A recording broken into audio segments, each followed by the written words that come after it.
angin lumayan kencang. Kita balik ke asal ya. Tempat Harusnya agenda hari ini kita mau lihat goa, cuma karena anginnya terlalu kencang. Jadi di lain kesempatan insya Allah ya. Jangan lupa berdoa terlebih dahulu karena angin cukup kencang.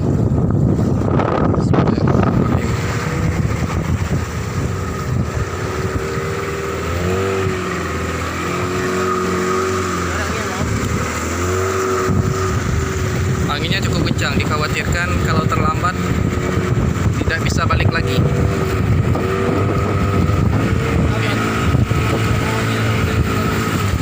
Hah?